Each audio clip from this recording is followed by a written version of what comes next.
E aqui tem uma outra placa tratando do ouro de Silustane. E olha, foram encontrados mais objetos aqui nessa tumba. Por isso que ela é a principal e que eles entenderam, né, historicamente pelas pesquisas, que é dependia do tamanho da tumba, era a questão de hierarquia, né, do povo. Esses ouros, olha, vieram de uma região de Carabaiaia, Sandia, e havia ouros nessa região, produção de ouro até 23 quilates. Essa região pertence à região de Puno.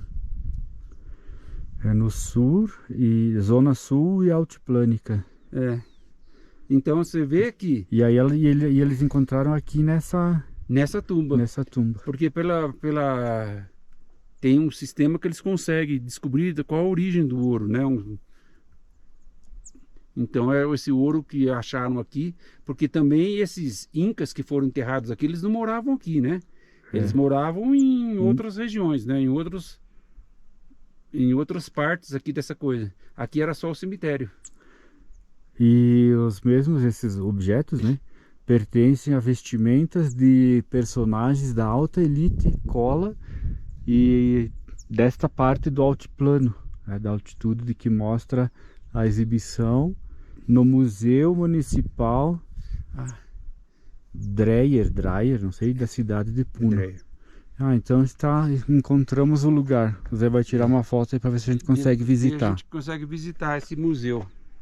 E é aqui, ó, a maior parte do ouro foi encontrada nessa tumba aqui, nessa chupa. Na realidade aqui tá o quebra-cabeça, né? E aí, ó, essas pedras todas que estão caídas por aqui, maiores, ó, com esse formato cortado, faziam parte dessa chupa aqui, ó. E ela tem, por dentro, tem mais coisa protegida do que as outras. Essa parte, acho que tá essas pedras aí com... Isso aí deve ser cimento, é para o vento não derrubar o resto, né? Olha lá. Eles foram ancorando ela por dentro. Vou ali na placa pegar um pouquinho da história dela. Bem, então essa aí é a chupa que eu acabei de filmar, a chupa lagarto, que é a mais impressionante e a que impressiona mais pela sua magnitude, né? E ela é chamada com esse nome justamente porque ela tem um lagarto talhado em alto relevo na sexta fileira de pedra noroeste. Naquele sentido, lá pro lado daquele ladinho. Daqui a pouco já vamos ali fazer a imagem dela. E aí que tem a história, as dimensões e tudo mais, tá? Mas tem por que ela se chama assim. Mas você vê que ela foi construída em cima de restos da cultura Tiwanaku. Que é a mais antiga. Por isso que eles têm certeza que aqui era um cemitério pré-inca, né? Porque encontraram também restos mortais dos ancestrais dos incas. Você vê que embaixo dela, 1,20 m de profundidade, tem essa outra tumba. E talvez o fato de ser construído em cima é justamente para mostrar o poder da dominação, né? Para literalmente significar que a outra cultura foi completamente dominada. Eu vou lá ver se eu encontro o lagarto. Não sei se vai ficar muito nítido, mas ó, contando as fileiras de pedra, o lagarto está aqui mais ou menos nessa direção, em alto relevo. Possivelmente ele foi se desgastando com o tempo, né? O clima e o vento e a chuva e etc. Mas ainda a olho nu aqui sem a câmera dá para perceber.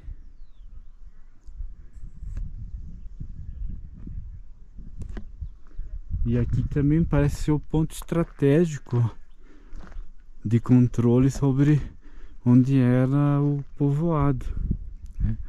Porque tem restos de construções antigas ali no povoado.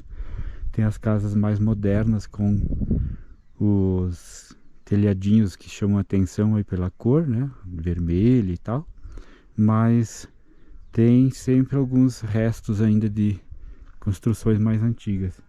E aqui eles tinham uma visão bem ampla, ó. que das costas era protegido pelo lago, né? E aqui é a parte que se chega facilmente a pé. E lá tem mais, ó, os que estão mais distantes são dos que eram as pessoas mais simples. E eu não sei se a imagem vai chamar atenção, mas nessa linha tem duas brancas. Elas foram reconstruídas recentemente, mas são aquelas que são pré-incas. Ó, aqui na imagem dá para ver uns buracos assim mais arredondados nas pedras. E o Zé vai falar aí o que é.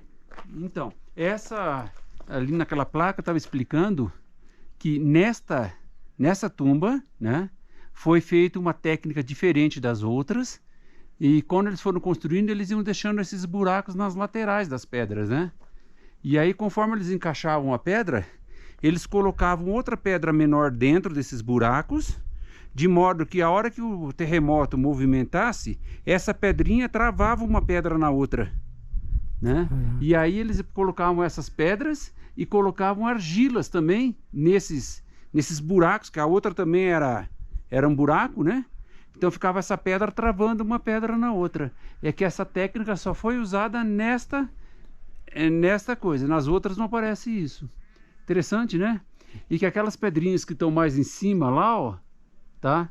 Eles pelo lado de dentro da chupa, eles iam colocando essas pedrinhas para poder, como as pontas internas não eram talhadas retas, tá? Elas iam sobrando os espaços. Aí eles iam colocando essas pedrinhas de modo que elas iam travando as pedras grandes também. Então as pedras pequenas são originais. As de cima são originais. Eu acho que essa aqui do meio talvez não. Não sei se é ou não, porque não dá para entrar lá dentro para olhar por baixo, né? Por dentro. Mas essa é a técnica que eles usaram nesta aqui. Muito interessante, né? Incrível. Será que eles usavam isso nas casas também? Não, isso é o que está escrito ali na chupa do lagarto. Então, bora seguir. Bem, aqui tem uma placa, mas que eu acho que está faltando um pouco de informação, mas de qualquer forma dá para ter uma noção. As chupas, ó, elas têm 3 períodos históricos distintos, por isso que eles conseguiram comprovar historicamente que são povos distintos, né? Que vai desde 1100 a.C. até 1550 depois de Cristo. Só que aqui essa informação está um pouquinho diferente da que estava lá embaixo, mas aqui é mais para ver a cronologia arqueológica, né, de Silustânia a partir dos modelos das tumbas, né? Então agora a gente vai ver as que eu vi bem de longe antes, que são essas duas branquinhas que foram reconstruídas, mas pela informação que a gente já recebeu da outra vez que a gente esteve aqui, é que são as mais antigas, que seria dos povos mais primitivos, pré-inca, dos altiplanos. E aqui uma ainda está com nova estrutura em volta, né? De contenção, né? A gente olha, parece uma caixa d'água de longe, né? Mas essa parte, elas eram construídas com um tipo de argila diferente, inclusive, né? Que tinha essa coloração. Vamos ver se a gente consegue achar a placa aqui de baixo para explicar um pouquinho melhor essa história, porque é dessa daqui que é a mais antiga. Realmente a gente não tem muita informação. Bem, aqui tem então a informação de que são realmente as mais antigas, que usava-se inclusive técnica diferente. Essa coisa branca em volta era adobe, porque o talhado das pedras era diferente, não tinha os encaixes perfeitos que as mais recentes tinham, né? Então é a parte norte mais antiga desse complexo arqueológico, né? E elas são inclusive chamadas de Casa Branca dos Mortos, por terem essa capa de argila por fora. Elas já foram bastante destruídas e danificadas com o tempo, como dá para ver aqui na imagem. Que esses buracos eram ninhos de pássaros que faziam nessa argila. É porque como eles fazem outras, os pássaros, hoje em dia a gente passa nas estradas e vê nas montanhas, né? Então elas foram E aqui, ó, refeitas aqui.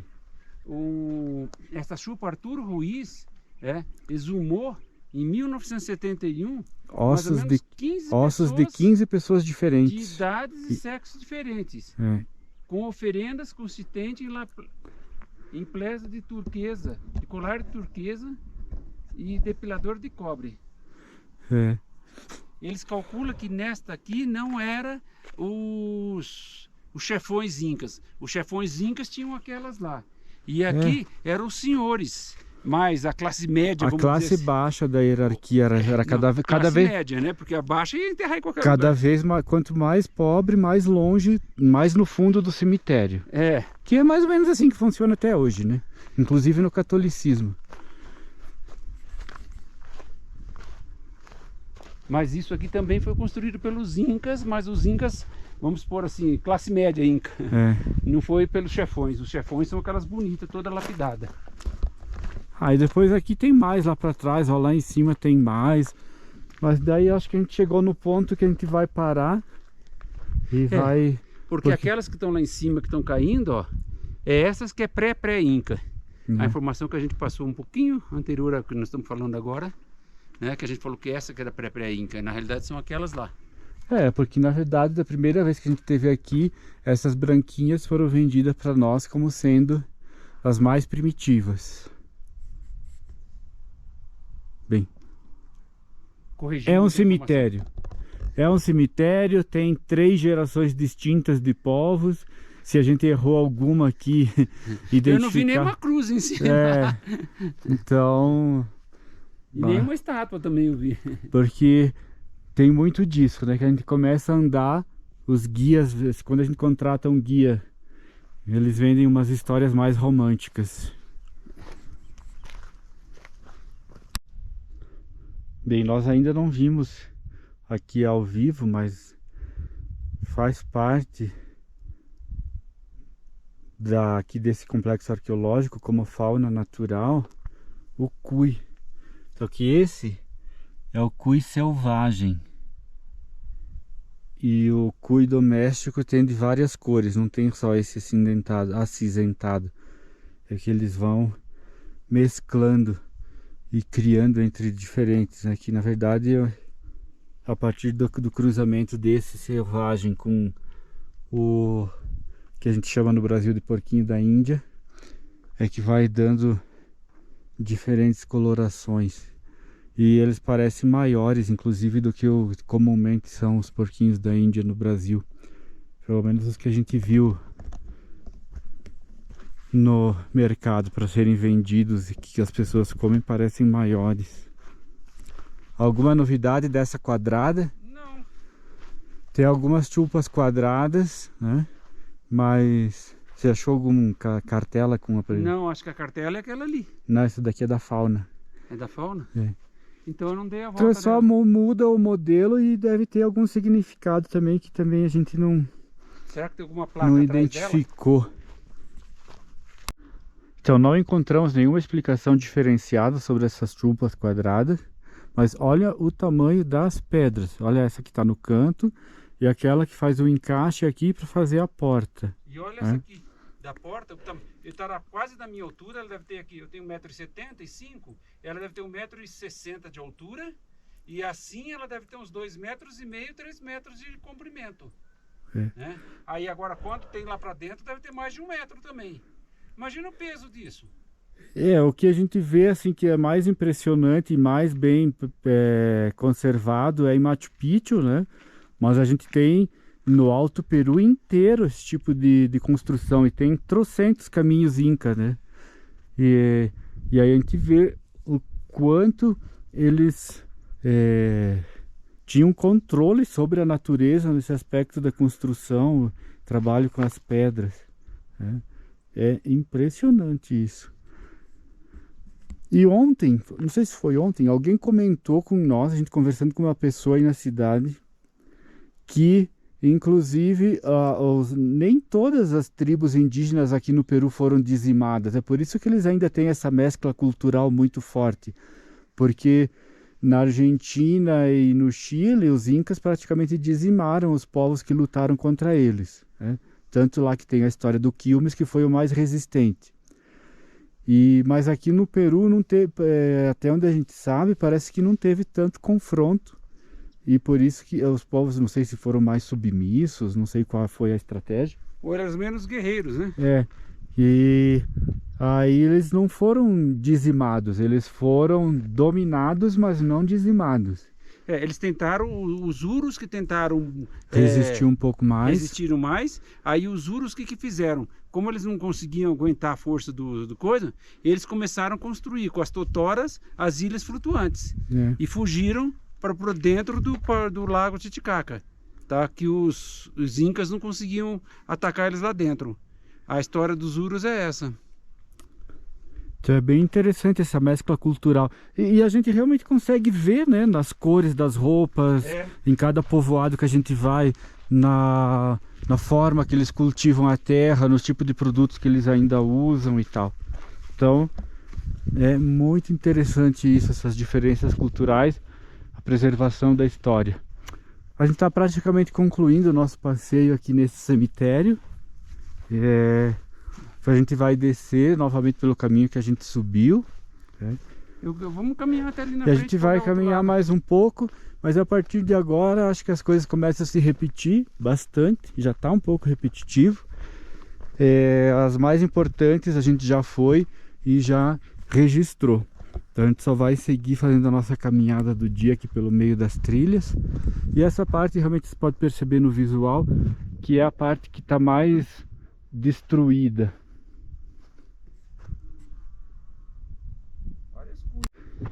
E olha aqui, ó, encontramos as máquinas de cortar capim aqui do parque, ó.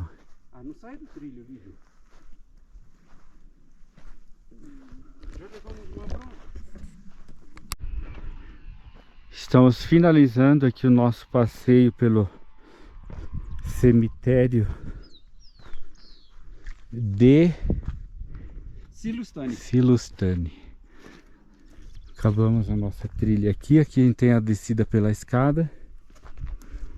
Ficamos aqui 1h30, acho que até mais. Já são 11h30.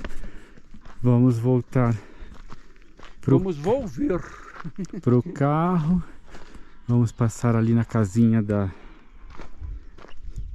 do boizinho, para qual ver se a gente leva algum exemplar. E aí vamos voltar para Puno. O sol abriu agora, felizmente. Está ruim de fotografar, filmar agora nesse horário também, porque as coisas são mais largas em cima e o sol está bem a pino. Então não aparece quase as paredes. A imagem e os detalhes das paredes está difícil, mas valeu muito a pena. É um passeio que a gente recomenda muito. Muitíssimo. É um lugar que dá para... Quem vem a Puno dá 40 km. Dá para fazer uma visita rápida. Tem excursão de Puno que vem para cá, é só procurar. E é um lugar incrível. Mesmo para quem não está muito afim de conhecer a história, a cultura dos antepassados, mas é um passeio no meio da natureza, um lugar bucólico, muita tranquilidade. Esse lago é lindo. O lago, é tudo muito tranquilo aqui, tem uma energia super boa esse lugar. A gente recomenda realmente esse passeio. Olha a janela do motorhome. Olha ali.